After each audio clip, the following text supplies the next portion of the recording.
All right, good afternoon, everyone, and welcome to the August KPQC Learning Forum. We have a great group of folks on here today. And Tara, I'm going to turn it over to you and let you get started. Hi guys. Happy August, almost September. I think the buzz at this time of year is certainly centered around school. Whatever level and version of that you or your family's engaged in, it feels like the school conversation is heavy. It's also still in the middle of sure it is, busy baby season. And so many of us are having verbal issues because of fatigue, perhaps. Hey, we're really glad you're here. As Tiffany mentioned, please make sure you put your name and your agency, hospital, et cetera, in the chat. We like to keep track of who's here and celebrate the conversations that happen as a follow-up to that. I'm excited about our guest speaker today. As I was explaining to Denise in our warm-up, the piece that I love about our learning forums is that, yes, we're focused on safety bundles. Yes, we're trying to make sure that forward motion is happening at all of our hospitals across the state with quality improvement surrounding maternal and infant outcomes. But quite frankly, oftentimes one piece of the puzzle requires conversation about other pieces of maternal or neonatal or infant health. And we heard you all ask questions about gestational diabetes and certainly other health topics as we were looking towards this bundle and choosing the bundle. And so today we're going to talk about gestational diabetes and we're going to talk about the sequelae of that because it's not just about hypertension in Kansas, right? Women come to us with multifactorial risk factors. And we know that gestational hypertension and gestational diabetes and diabetes related sequelae are a very real high volume, um, high number concern in Kansas as well. So before I introduce Denise, I want to just touch on a couple of important things. Those of you that are enrolled in our severe hypertension bundle, most of these updates are for you, but for the rest of you, we're so glad you're here, and we certainly want to touch on some statewide pieces that are also happening. Regarding the hypertension bundle protocols, we really are aiming to review all enrolled facilities, your hypertension, severe hypertension and pregnancy bundle or protocols that you have. Um, if you have nothing at all, that's okay. If you have something from the past that needs to be reviewed, or if you're currently working on your protocols, please send them. Even if it needs work or you want feedback, that's part of what we're doing to help. Please do not feel judged that you have not sent anything in yet or that you haven't done anything more. We just want to see what you've got. And so we can give direction and feedback and a high five in terms of what you've got at your facility. So again, for all the enrolled facilities, make sure you send those protocols to Carrier Eye. And we will be following up very soon to make sure that everybody's moving forward on getting those protocols updated. Post-birth training, as a gentle reminder, we've had some questions about the birth equity training. Remember, in post-birth, there is birth equity embedded. And certainly there are follow-up resources if you would like more on birth equity in your facility. But post-birth is really where that's housed right now. Also, as a great feeder conversation, there will be more free post-birth training coming to your facilities and across the state. Look to Carrie for more information soon, and we're really thrilled that we're able to offer that as a huge benefit to our membership. Post-birth magnets, we've heard some requests for those across the state, and those will be sent out, and conversation about how to get magnets will be coming again also very soon. As I gently remind everybody, the post-birth acronym has been our call across the state that every pregnant and postpartum patient, family, community recognizes the post or birth red flags, yellow flags, or green lights, and that they help women access care.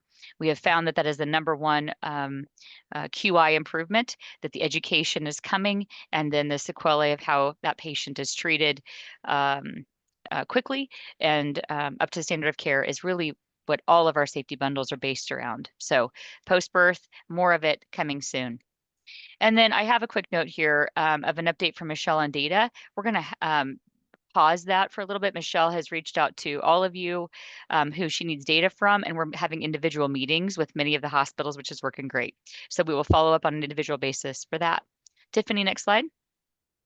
Yep. So again, just a gentle reminder about what in the world we're doing in Kansas these days, and this idea that we're recognizing and responding to specific hypertensive identification, and certainly screening for other SSDOH needs, as well as the pieces and parts of the entire maternal system, so to speak, are important. And then what do we do if she transfers out to tertiary care center? What do we do if she stays embedded? And then how do we follow up, right? So all of those pieces are part of this bundle, even though we talk about specific treatment of severe hypertension, even though we talk about SSDOH, really what we're talking about is every single piece and part of that maternal health, I'll call it dyad, is evaluated, and we can do the best practice model for her. Next slide. So we always call it rapid response when we just give some high level Kansas specific information out to kind of keep folks in the know of both maternal and neonatal hot topics. A recent article came out via Medscape and talking about some advances in the prediction of preeclampsia. The stars may be aligning, I thought was an interesting subtitle of this article. And you can see I took just some snippets from that article. The full link is at the bottom, which is free and accessible to everybody that's on the call. It'll also be followed up. All these resources will come to you in your follow-up email after today's learning forum. But please do read this article. I think one of the things that has been frustrating for so many of us is that there's very little prediction of who will develop preeclampsia and who will not. But we're trying really hard to identify risk factors, to work on prevention models, et cetera. Could it be that medicine advances quick enough that we can in fact find molecular blood work level of identifiable preeclampsia risk? Pretty exciting stuff happening. So take a look at that. Next slide. Moving on to other pieces that are important to this bundle and certainly to the state of Kansas. Again, as a reminder, when we look at patient charts and we look at specific maternal morbidity and mortality data, we have to remind ourselves that the number one red flag from our patients surrounds maternal mental health, the substance abuse disorder, and sometimes the sub work or the sub identification of intimate partner violence in our state. While severe hypertension is important, this is extraordinarily important as well. And so we want to make sure that our membership and our enrolled facilities especially have training available to their entire staff, providers included, and quite frankly, anyone that would like to participate in this free training. I just brought out that model that we keep talking about and recognizing and responding to all of the pieces and parts of the maternal health model, and that mental health substance abuse is clearly an important part of that piece, and how we can help you train your staff for identification and necessary follow-up and referral. Next slide. Again, this is a part of the entire perinatal person continuum, and how as birth centers, as clinical providers, as doulas, as community health workers, we all have an obligation to pay attention to and to help women through on the mental behavioral health piece. Next slide. So we've teamed up with some phenomenal people across the state. Their names are not new to you. We've worked with the KCC or Kansas Connecting Communities team for lots of years on helping train staff and also working with outpatient referral systems to improve maternal mental health connections and warm handoffs. We've also focused on intimate partner violence identification for screening, but also more importantly for conversation, right? And changing that conversation to a warm, comfortable conversation. And that's really what the training is about. So I'm going to actually have you go to the next slide, October 14th and 21st. Next slide, please. October 14th and 21st, the KCC team, along with all those folks you see listed at the bottom, are hosting a two-part series focused on exactly those items. So substance abuse disorder, maternal mental health, intimate partner violence, specifically the CUES training, will be the highlighted conversations and trainings to start over or to start up again, to refresh the conversation of what we should be doing at the bedside to help patients in these positions, what we can do to follow up, how we refer, and quite frankly, how we are a warm place to talk to those folks that are facing tremendous challenge in our state. who are also pregnant and postpartum, right? And so our goal is that we start out with conversation at these 2 1-hour sessions. Again, they're free to everyone enrolled. And how then those partners, the KCC team, the IPV team, can follow up with you in your specific setting to help fine tune with direct TA to help more women and more families in your community. So we're excited to kick this off. That flyer and follow up emails about how to sign up will be headed your way soon. Next slide. Rapid response. So the American Academy of Pediatrics put out a very strong statement, and I would say follow-up statements. If you missed it on all the social media outlets, maybe you were busy delivering babies, but it was everywhere in the last, I'd say 2 weeks, especially the last week. I wanted to just call your attention to it, and I really liked the graphics that came out of this update. That's quote an official update as of 2025. You'll see the PDF highlighted at the top kind of right area. Again, Tiffany will send this out as one of our resources. It's a pretty long document, but don't get stuck in that. The infographics, like what you see, are so extraordinarily helpful to describe and discuss with our families the recommendations for an immunization schedule. It also, as you can see, has some sliders for catch-up or for recommendations. Also on that table 3 that you see to the right, that second blue arrow talks about pregnancy as part of the conversation of who's at risk, who needs to be vaccinated and when. And again, these are the things that are easy for me. Take a look at it, make sure my conversation with patients is updated, and provide them with really great research-based conversation about vaccination schedules for recommendations of the AAP. So again, any questions for follow-up, don't hesitate to reach out, but we'll send those resources to you. And this is a quick hitter. I want to roll past this pretty quick, but in case your facilities, and as we talk about family planning, remember again, these are subheadings and sub conversations around our patient population and offering them all the knowledge and all the empowerment to make healthy decisions for themselves, including family planning conversation. There is a new updated sterilization consent that has come out. It was sent out through multiple organizations in the last few weeks. If you did not see that or don't have that, want to take a look at it, don't hesitate to reach out to me and I'll send that to you. Most of you probably already received it, but just want to make sure that you know about it and that it's on your radar. Next slide. Um, on the right-hand side, we really appreciate those hospitals that are enrolled that we asked in a survey that said, hey, what do you need from us? How can we help you? We'd like to be the epicenter of all things maternal and pediatric in our state. We know that that's not necessarily an easy ask, but we really want to help. And oftentimes we know the connections or know the folks to help you in your hospitals, in your communities, in your agencies to connect dots on gaps in care or frustrations or challenges that you face in your care of women and families. That menu or that survey that went out, those of you on the right-hand side completed it and gave us great feedback on connections that we can forge, some follow-up education we can do, and where the KPQC needs to continue to work to fill gaps in the state of Kansas. We're not done. We really would like for others of you to fill that survey out. We will continue to do this in the coming months and year, because again, I think as much as we're focused on the safety bundle, we're also focused on all of Kansas and the needs in Kansas. So let us know what you need. If you need a copy or a link of that survey again, reach out. Also, we know that your physician and midwife partners, family practice partners are extraordinarily important in anything that we do in terms of our safety bundles. So I reached out to them and I said, hey guys and gals, here's some important articles for you to take a look at. Here's where we are in terms of the bundle. Here's some language that's coming out in regards to several pieces of the severe hypertension information. And don't hesitate to reach out if you have questions or concerns. And appreciated that I got some great feedback. If you haven't already championed, please forward that out to other providers and make sure that everybody has access to those links. Next slide. Great excitement. Speaking to the idea of severe hypertension and early identification for a prompt treatment, the Kansas Cuff Project. For those of you that have been with us for the last 3 years, know that we've been trying to roll this out for a while. Never felt like we could kind of get traction and funding, and sure enough, it's finally coming together, and I'm stoked.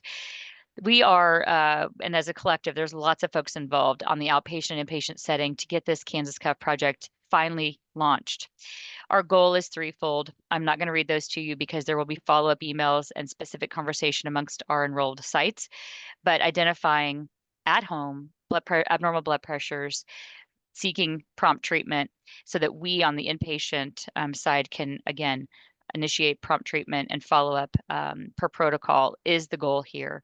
We're also identifying with several payers that, in fact, blood pressure cuffs are fully a huge piece of their benefits. It's just hard to get them in the hands of our patients. And so we're working with insurance companies, DMEs, pharmacies to work on that piece. And then certainly excited about the education pieces across the state. Again, the post-birth pieces of what to watch for and seeking care if you have any red flags. Next slide. So again, this is just talking about the launch. The number 2 bullet point mentioned there is also an exciting thing that several of our team members are working on, where we've identified 8 high-risk Kansas counties that have higher rates than normal of severe hypertensive disorder and preeclampsia, hoping to put free blood pressure cuffs and increased access for everyone to blood pressure cuffs and home monitoring in those counties. So look for an email from us. I'm also sending information out to your providers across the state about how to order them more efficiently so that insurance is covering for those patients you identify at risk, and how we can encourage follow-up with education and treatment. I'm excited about this cuff project, as is our team. So expect to hear more in the coming weeks. Next slide. 15 minutes. Oh, I almost made it. Finally, I get to talk about one of my favorite people. You guys, this is Denise Frizelka. That is 3 paragraphs of awesome that I want you to look over, but I need you to hear me say a couple things. Denise is a long-term colleague of mine, but quite frankly, she taught me. She was a preceptor of mine back in midwifery school, but we have been, she's been an appreciated colleague since that very day.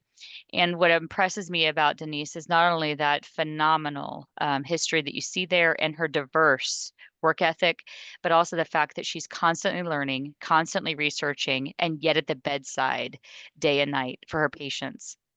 Right now, she's practicing in the Madison, Wisconsin area, but I will tell you she's practiced in several locations and nobody wants her to ever leave.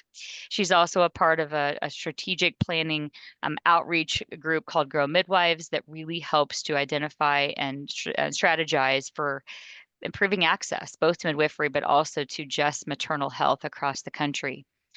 I asked Denise to join us because she and I have had some very specific conversations about gestational diabetes in the last few years. And I can hear her spark about a topic that may seem old. It's not. In fact, the numbers are growing, and we know that. We know that is happening in Kansas. Again, sequelae, maternal health. Look at the big picture option. Denise has lots of letters behind her name, and it's for a good reason. Welcome, Denise. Take over, my friend. So glad you're here. Right. Thank you very much. Thank you for inviting me to speak about one of my favorite topics. Everybody gets really sick of me talking about GDM at work. And that's okay, because I'm here to keep talking about it. It's a big problem, and it's only getting bigger. Next slide. And I think we're seeing that in general, and pregnant people are not as healthy as they used to be when I started practicing as a midwife. I won't say, but over 25 years, we'll leave it at that. I think that food sources, I think that stress, I think that the world that we're living in is a harder place to be healthy, and that impacts gestational diabetes as well as hypertension. I have a long time that I lived in Kansas, so I want to say congratulations to all the hard work that you're doing. I have some roots in Salina, in Topeka, in Kansas City, and a lot of the little small areas. So Kansas always holds a place in my heart.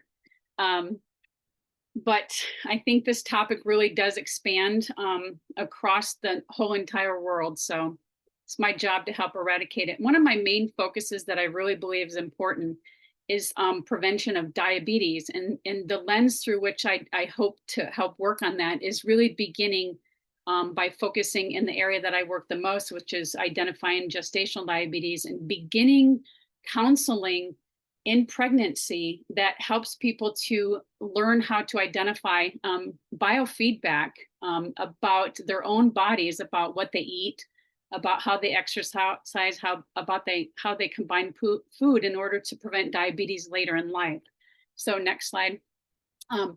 So I'll just kind of talk about just the basics about diabetes that most of us already know about, but I think it's important to just always go back to the basics. So gestational diabetes is any form of hyperglycemia that was first I recognized in pregnancy. It could be something that people have had for a long time that was just not picked up on, because pregnancy is somewhat of a gateway to care in general. So it's any hyperglycemia that is identified, which includes undiagnosed prediabetes, and my favorite topic of insulin resistance. And we'll definitely talk about that in a little bit more detail. I could spend the whole entire 5 hours that we're together. I mean about 40 minutes together speaking about it. But so gestational diabetes is increasing, affecting 5 to 25%. I always hate when they have such a wide range, but let's just go with about 14%. I believe that probably every year it goes up a percentage or two. So that's globally as well as in the United States. There is higher prevalence rates in some ethnic groups, mostly Native Americans, Asians, Hispanic, African American, and actually it's just increasing probably in all races and ethnicities. It's rising in parallel increases with obesity and type 2 diabetes. Next slide. So how do we screen for diabetes? Well, gestational diabetes, sorry. I'm going to just say GDM. Less words, more I can talk about. So basically, early screening should begin at the very first prenatal visit. So recognizing those people that are at greater risk, and we'll talk about those people at greater risk, those later on in the slide, but that can be done by hemoglobin A1C or a fasting glucose. The most commonly accepted form is the hemoglobin A1C. Later on in pregnancy, the hemoglobin A1C can become a little bit less accurate because it is correlated to hemoglobin values, which with hemodilution, those can naturally decrease. So we're missing people with this diagnosis if we use a hemoglobin A1C late in pregnancy. And we're also not generally recognizing some of their severity if we only use hemoglobin A1Cs to monitor people or throughout the pregnancy. So then routine screening should occur between 24 to 28 weeks. In our practice, we have a very high volume practice. We deliver at the hospital in Wisconsin that has the most babies, but our midwifery practice that I work at, we generally push to 26 weeks or more, not 24 to 26. We try to avoid that as much as possible, just due to the people we would miss with the human placental lactogen levels that really do peak at 26 weeks versus 24. So we want to pick up anybody we can just because of the lifelong benefit and the pregnancy benefit. So this can be done with a 1 hour, 75 gram test, or more commonly in the US is the 2-step approach, which is a 50 gram followed by 100 gram if indicated. Next slide. So how do we make the diagnosis? Well, prediabetes, determined by the hemoglobin A1C, it's anything greater than or equal to 5.7. If the person on the early screening does have that result, or if fasting blood sugar between 100 and 125, we can suspect that they have had prediabetes, probably caused by insulin resistance for many years. Insulin resistance can actually occur quite likely up to 15 years prior to prediabetes ever being diagnosed, or a 2-hour blood glucose if that's the first screening method between 140 and 199. So again, prediabetes, people are like, well, if it's prediabetes, can we really call it gestational diabetes? Yes, if it was diagnosed first in pregnancy. They are one and the same, and they have the same impact on the pregnancy. So a lot of people don't want to be labeled with GDM, or they don't want to use those. Providers are afraid. Just talk about it. Silence is not golden in this case. So I won't go through the maybe specific diagnostic criteria because it's listed here. But the one thing that I want to highlight is that the 3-hour glucose challenge test, if there is indeed one elevation, most organizations are moving to that as a diagnosis of gestational diabetes. Why? Because they've already had an abnormal 1 hour. So it's not really based off of just one of the 3 hour, one of the four results of the 3 hour. It's actually enough to be diagnostic. So the reason I bring that up is a lot of times you hear patients that would be like, yeah, but I heard that it was just, I had to have 2 abnormals, or providers are still using 2 abnormals. And so I usually say to them, it's not just 2, it's not just 2 for this set, it's actually 2 overall. Like you wouldn't have proceeded on to the 3 hour if your 1 hour was within the normal range. Next slide. So let's talk then about its link with hypertensive disorders. And I know that you use the SHTN, and some of the literature calls, uses severe hypertensive disorders of pregnancy, whatever, they're the same things. So let's talk about chronic hypertension, which is now really kind of coming in the forefront, that's recognized in pregnancy as well and is related. Stage 1 hypertension often is recognized early with the 130/80 at 2 different times in the first and second trimester. Gestational hypertension with the severe range or mild range, depending on what the ranges are, what the parameters are that are being brought up. Preeclampsia and eclampsia. Next slide. So how often does hypertensive disorders of pregnancy occur? At up to 10%, including all of those sub-classifications. It has, however, risen up to 10.2% in the US, with about greater than 50% of those cases being preeclampsia or eclampsia. The severe form is less common, but it is more highly associated with increased maternal and fetal morbidity and mortality. And why is that important to treat it, to recognize it? It is basically because of the sequelae. It is obviously the most highly impacted with maternal complications of stroke, seizures, and death. And that doesn't even talk about the risk to the fetus, which includes, non-reassuring fetal heart rate tracings, and then, possibly death if not recognized soon enough. Next slide. So in the blue, what I did is I took all of the risk factors that were included across the board for gestational diabetes and hypertensive disorders in pregnancy. On the right column, that includes additional risk factors for GDM. So pre-pregnancy weight above 25 with a BMI or obesity, excessive gestational weight gain, advanced maternal age, family history of preeclampsia or hypertension, higher third trimester hemoglobin A1C. I talked a little bit about that, maybe not being as accurate, but if it is higher, then it's obviously even more impactful or diagnostic of GDM. Lower ones, no. Higher ones, obviously.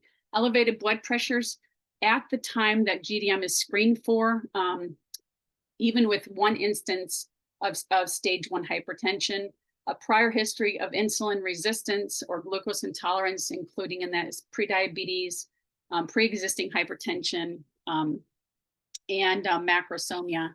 So on the other side with GDM, it also includes some additional endocrine disorders such as PCOS, hypothyroidism, and then racial ethnic disorders and low socioeconomic status. Next slide. All right, so how are the two related? Why are the two related? GDM is strongly correlated with up at a 1.4 to 2.7 adjusted risk ratio.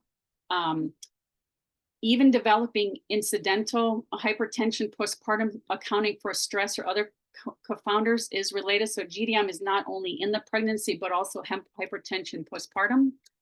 And then there's a higher correlation when there's a higher mean BPs, blood pressures postpartum, especially those which have a higher poor metabolic profile. So higher BMI, fasting glucose, blood pressures at the time of the GDM screening. So what causes it? Again, I have talked a lot about insulin resistance.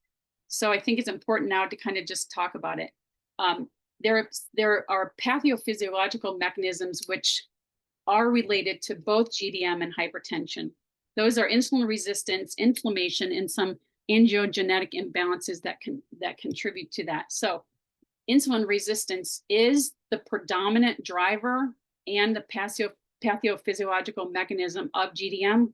with beta cell dysfunction contributing when compensatory insulin secretion is insufficient to maintain euglycemia during pregnancy.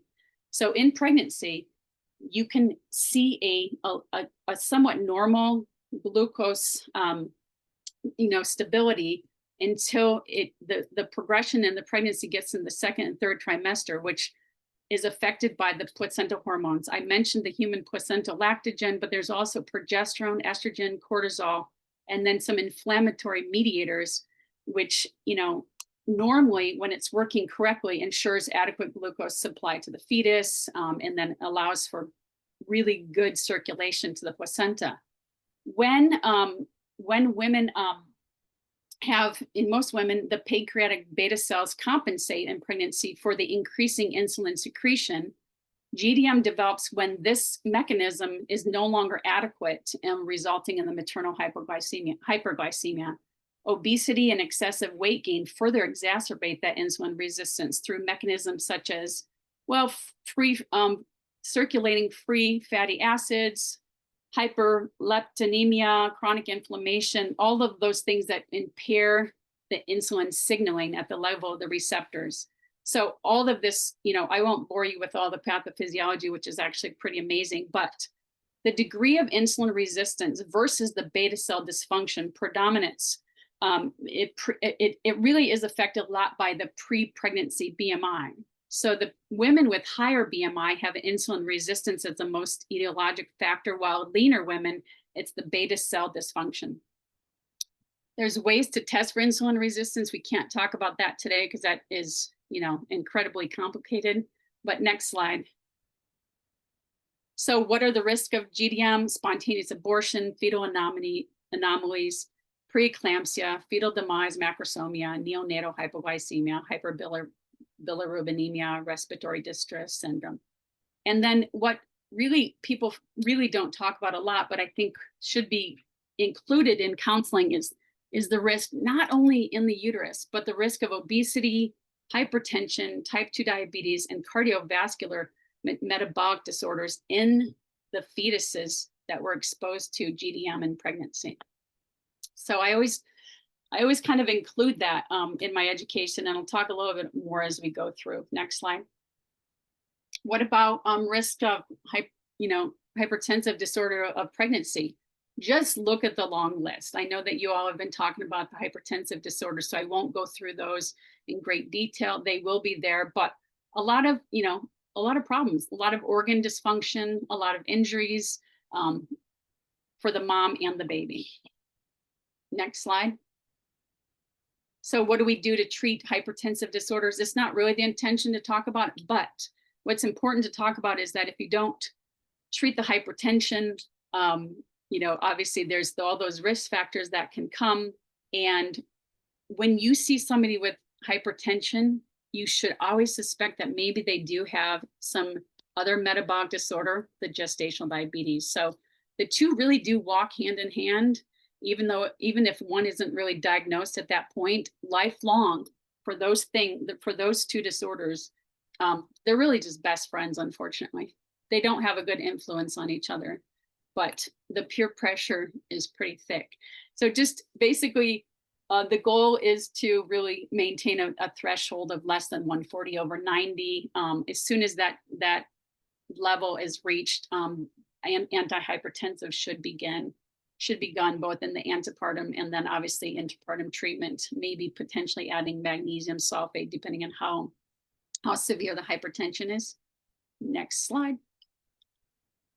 So I just want to pause here to say there's a lot of speak in the media, TikTok, all those things that I have no idea about because I refuse to download those apps. But when I started doing my dissertation research, my biggest focus in the do no harm of, the Hippocratic oath that, physicians take is I think we are the providers that we should be the number one influences of everything we do. I think healthcare providers, it is their absolute responsibility to influence health behavior modifications in people that have been diagnosed with illnesses.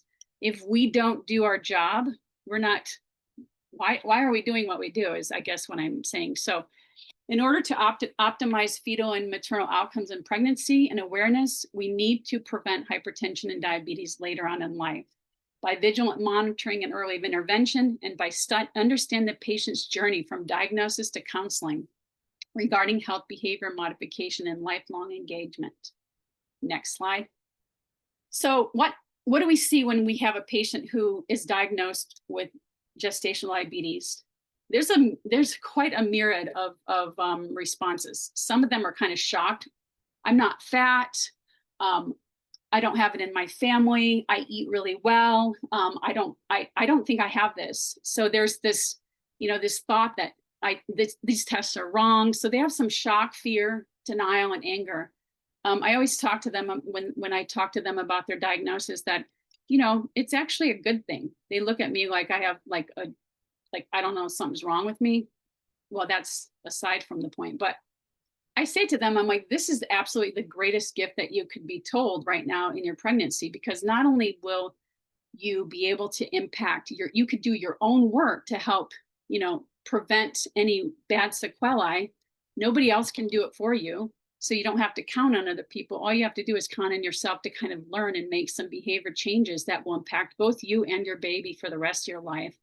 I've rarely met a mother who didn't do everything they could for their child, both the child being intrauterine or out of the uterus.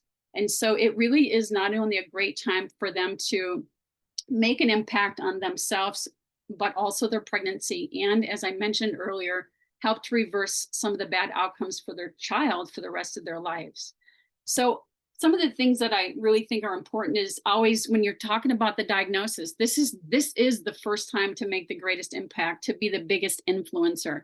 Never discuss diabetes as a fail or pass situation. So it's like, you don't call them to say, well, you failed your GDM test. Nobody fails. Nobody wants to fail.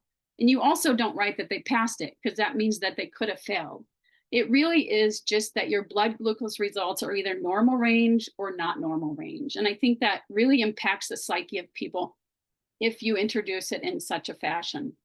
Then I also tell them when they're kind of like, well, I said, well, I just also want to be realistic. There is either a diagnosis of gestational diabetes or there is not a diagnosis of gestational diabetes, but there's also a third possible diagnosis, and that is called denial.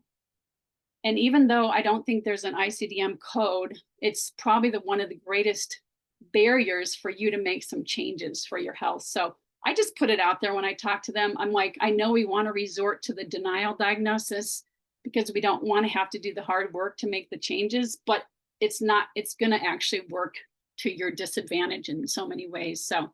So again, I present it as an opportunity to impact both their health and their baby's health for the rest of their life, because it's so true. I then really spent a lot of time talking about how they quite likely had some glucose intolerance that was brewing over many years, and that usually the number one cause is insulin resistance. Again, could occur up to 15 years prior to seeing any symptoms, because your body is just always trying to correct it, And there are times that it kind of does a better job, and time that it doesn't do as good of a job. But again, just really taking that opportunity to teach and learn, and then talking about the impact on the fetus, both in the uterus as well as on the placenta. I'm not sure if many of you have had an opportunity to take a look at many placentas that have been affected by gestational diabetes. But I've been spending a lot more time taking a look at them, and they're pretty incredibly impacted by somebody who either has done something with awareness that they had gestational diabetes, or has chosen to not do anything about it, either because they didn't have the tools or they just were in that state of denial. And placentas really tell an incredible story about circulation. Next page, next slide. So what can we do? We just really need to support their journey. We need to understand what the barriers are to their engagement in kind of making behavior modifications. Limited time during prenatal visits. I'm sure we always, any type of providers, whether we're primary providers, nurses, or whatever, nobody has enough time to spend with patients ever. We sometimes have too complex of medical language. They don't really understand what that means. So we really have to break it down. We have to think about the impact of cultural or family dietary patterns and the buy-in that the patients can have. We need to make it personal, make it individualized. Some of the concerns with just sending people off to diabetic educators is they also don't have a lot of time. And we use, like, I don't know, the food plate and all these things about what people should eat and what they shouldn't eat. But we really, really forget that every person that comes to them is greatly, eats completely differently. And like, so to say not to eat peanut butter sandwiches perhaps is really kind of ignorant in our counseling. So we really need to ask people really what they're eating and really revise their education around what they're eating. We need to remember the emotional burden of their diagnosis. People hate stigma, they hate failing, they hate having some label put on them, but turning it into a positive light is, I think, very helpful. And then just competing priorities. So sometimes it's hard to eat well. All of us probably on this call today have times where we eat really well and other times where we're like so busy grabbing all the packaged foods that are at our disposal because we haven't been able to take the time to food prep or whatever. So just some other ideas that are on that list about how we can involve people, how we can teach people, and support that journey. Next slide.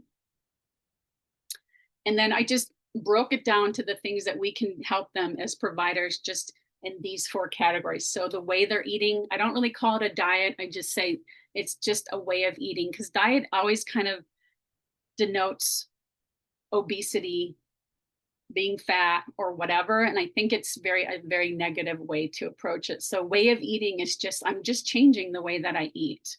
Weight management, physical activity, and blood sugar monitoring. Next slide.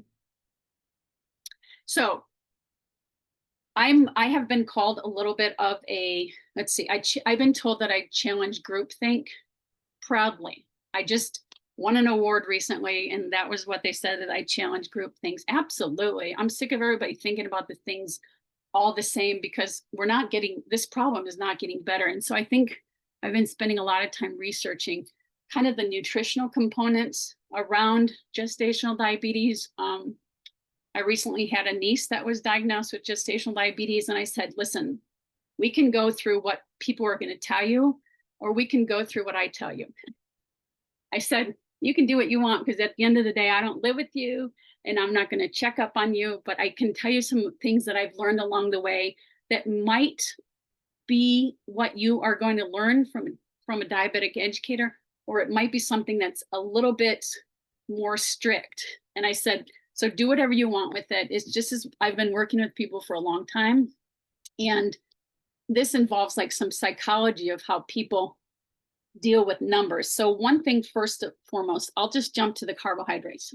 First of all, we have to really evaluate that people understand what the word carbohydrates means. Some people are like, sweets, don't eat sweets. The thing about it is that every single carbohydrate, and it's really important to discuss what makes up a carbohydrate. It's not just donuts and Coca-Cola.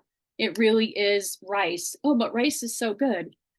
Or grains, whole grains. Oh, but those are so good for you. Actually, at the end of the day, once it passes your throat, it turns into sugar in your body. So I don't care if it's a donut or couscous, or give me anything.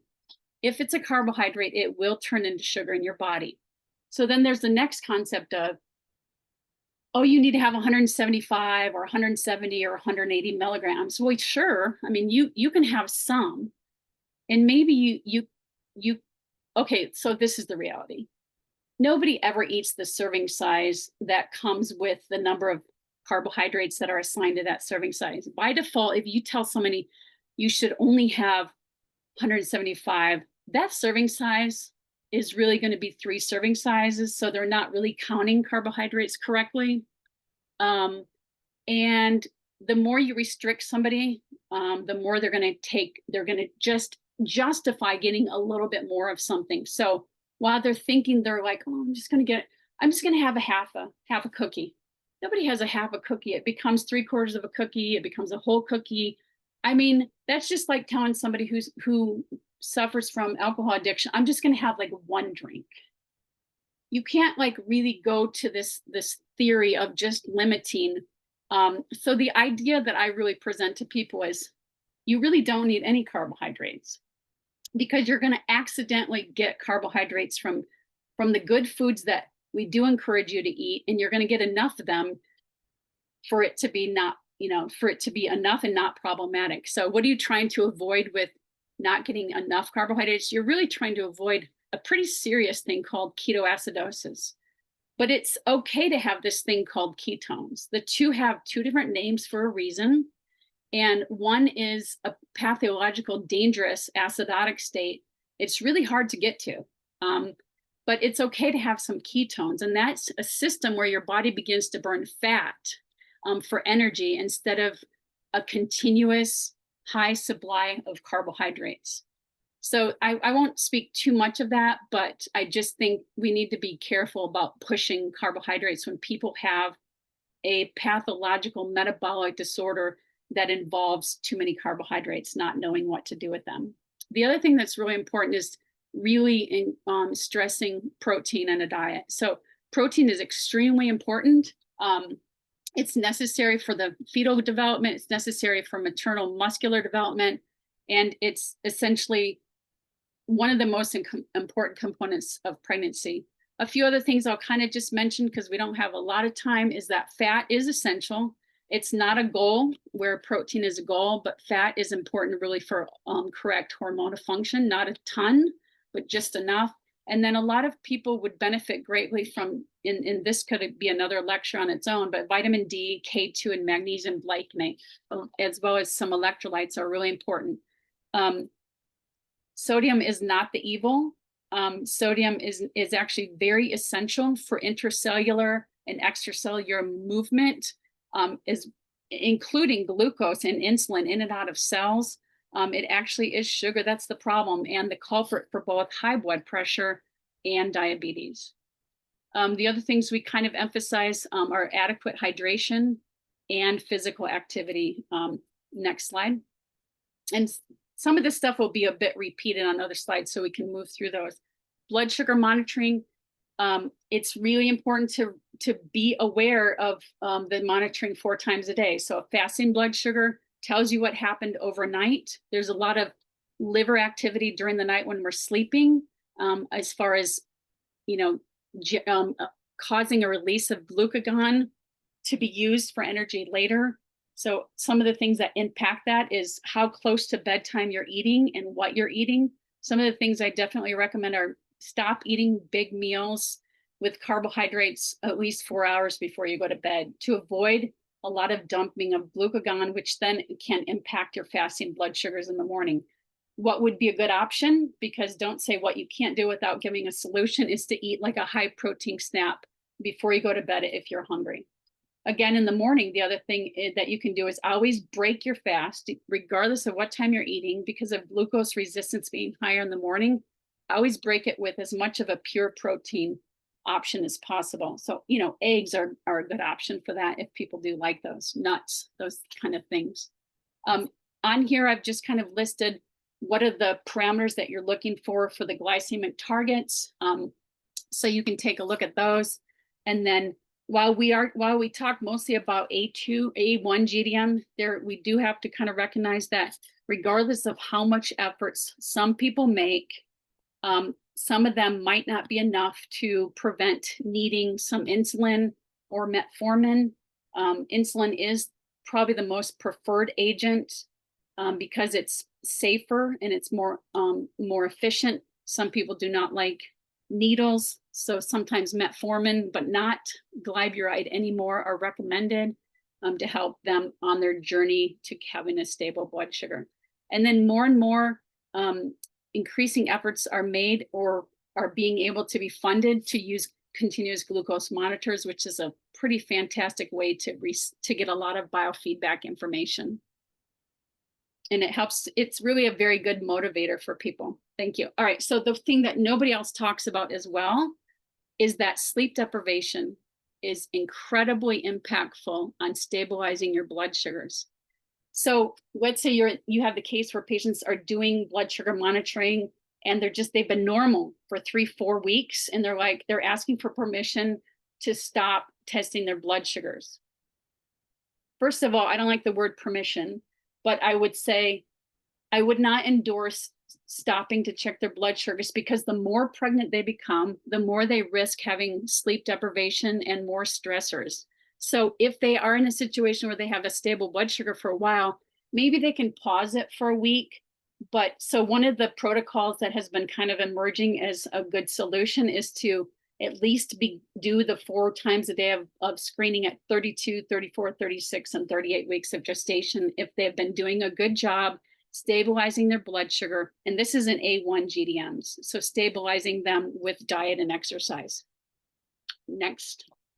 Okay, so let's just talk about some things to consider, both in the antepartum period, especially if there's a risk of preterm labor, is really making a decision about the antepartum steroids, because those can have quite an impact on insulin, not just that day, but really up to 7 days. So the decision about antepartum steroids really has to be carefully considered. And the NICU does a pretty good job kind of helping the NICU staff, helping to make those decisions about which would be more beneficial.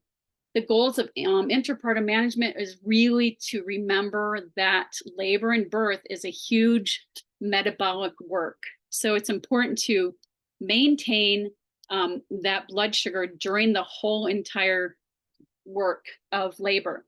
So checking blood sugars is important. On admission, all people should have a blood sugar, as well as any postprandial if the laboring person is eating.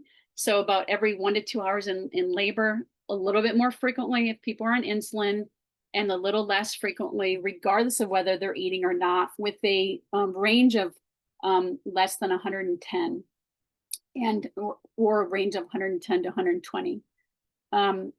So really also talking with the mom. So if she's like, this is way more than I've been monitoring like at home, just really letting them know that this is a different type. They're running a marathon essentially. So, and the whole purpose is really to have this focus in the labor to help the baby's blood sugars, to help prevent neonatal hypoglycemia. So focusing on just the education, finding out what the numbers are, monitoring kind of eating.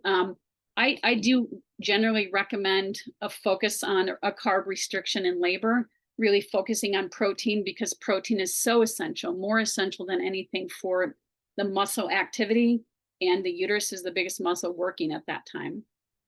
And then insulin titration, infusion or subcutaneous as needed. Next slide. So let's just talk a little bit about the postpartum follow-up. There's a couple different ways that people can think about it, but immediately postpartum, stop the insulin infusion if they were on insulin, and that insulin could have been used if they were A1 or A2 GDM. Some people end up needing a little insulin in labor, even if they were A1 GDM. If they were pre-diabetic or A2 GDM, continue blood sugar monitoring for 24 hours.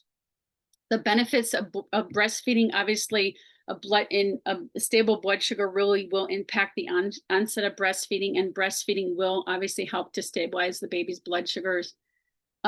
Encourage weight loss and exercise benefits. This is really like long-term postpartum. And again, all the things related to weight is really important to consider, how it affects the beta cell and the insulin resistance moving forward. Postpartum, individuals with GDM have a lifelong risk of diabetes at 50 to 75%. A 2-hour glucose screening test for A1 and pre-diabetics should be done between 4 and 12 weeks. 25 to 40% of those people will have prediabetes that was never identified prior to pregnancy. A2GM or pre-existing diabetes should have a 2-hour as well, or appropriate evaluation at 1 to 2 weeks. Do they really need a 2-hour glucose challenge test? Probably not. So there's where the appropriate evaluation comes in, because we already know they have a glucose intolerance happening. Why give them 75 grams of sugar? Nobody needs that extra amount. All ongoing surveillance should occur for every 1 to 3 years. And that should, in just really educating them about minimal surveillance should be a hemoglobin A1C. And I always recommend that they ask that for at least every year so that they remember what they're looking for. And then lifestyle modification and metformin could reduce progression to diabetes in this population. I do want to let you know about some early postpartum screening, especially in populations that you may never see return to care. The University of California, San Francisco did a lot of research, and they are actually using a protocol of testing, doing the postpartum follow-up after 12 hours of postpartum. And some of them, if the mom is going to be there at 24 hours, they'll do testing at 24 hours, knowing that they may never see them again. This allows them to at least have some awareness, because when, because of the hormones in pregnancy shifting quite dramatically, human placental lactogen decreases within 24 hours. Progesterone levels lead to a follicular level within 2 to 3 days postpartum. Placental growth hormones undetectable at 24 hours. And the leptin levels are also within normal range within 1 to 2 days. It is a prime time to really focus on that population that you may never see again, that would benefit from some information of having a prediabetes diagnosis that they might have not known about before. Some people are like, how can we do that postpartum? There's so much that's going on. There's a lot of sleep deprivation, etc. So in the research that Werner has done, she actually said all you need is really a fasting of at least 5 hours to get an accurate answer. So I can't help but just talk about that as an option, just because a lot of us have people that we may not see again, and they deserve to have this kind of information. Okay, so where are we at time-wise? Oh, we're kind of late. So there's just a case study you can read through. We won't necessarily do it together because we're getting close to the time. But part of the things that's focused here is working night shift, relies on fast food, anxiety, guilty. Think about how cortisol levels are really affected with night shift workers as well, and how it affects not only cortisol, but what your liver is doing. So we won't necessarily go through that for the sake of time. Next slide. And let's conclude with this. Gestational hypertension and diabetes is a dual burden. They have shared risk factors. I just picked out a few: obesity, insulin resistance, and inflammation, complications, preeclampsia, preterm birth, long-term cardiovascular disease, nutrition, adequate sodium, restricted or balanced carb protein approach, stress reduction, yoga, breathing, mindfulness, enhancing sleep, safe activities, walking, prenatal exercise class, family-centered education on cooking and lifestyle, team-based care. The primary care provider for OB, endocrinology, dietitian, or diabetic educator, and behavioral health, integrated holistic care. I think we're at the end. Key takeaways. It's our job as healthcare providers, regardless of what role we play, to influence behavior modification, education, empowerment. It is critical to sustain behavioral change. Family and cultural support is critical. Focus on long-term health of the mom and the baby. And prevention of diabetes can begin with identification of GDM and the behavior modification. Any questions? That was a lot.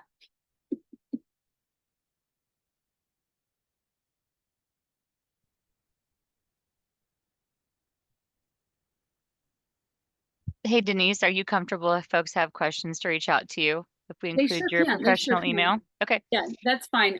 I think I left an email. They can. Okay. We'll pass that along for sure. Okay. And if you have specific questions, I know everybody's got to get back from lunch. I took a lot of time in the front end, so I apologize on my part of that. But as you can tell, exactly what Stephanie Wolf is saying, phenomenal information, latest information. And again, I think one of the things we need to know in Kansas is what is the best practice model situation. As Denise talks about the comprehensive approach, once again, it's not just about finger sticks anymore. You guys, oh, go ahead, Denise. No, I wanted to say, like, I when you mentioned follow up with the OB provider within 72 hours, that would be a great time to do any of this screening for prediabetes. That's a great time that you could throw that in there if you didn't do it at the hospital, because some hospitals aren't set up for that unless you Yeah. talk them into it. And the other part is awesome job on the hypertensive cuff, Kansas cuff thing. We've been doing it for 3 to 4 years now. It's amazing. Yeah. I paid her to say that. Not really. Oh, no, I mean, Yeah. it's amazing. And also starting it in the first and second trimester for stage 1 chronic hypertension has been a major change. That's it. No, that's exactly our goal. And I think the early screening and diagnoses have to be happening. We're missing it if we catch it later and we messed up. You guys, thank you for joining us today. All the resources, including the recording and the slide deck, will be coming your way thanks to Tiffany. A big thank you to Denise for, you can hear how inspiring she is to her patients and how important it is to just look eyeball to eyeball some days and look at them as an entire person, not just a diagnosis. With that said, we'll see you guys next month. If you have any questions, reach out. Have a great day.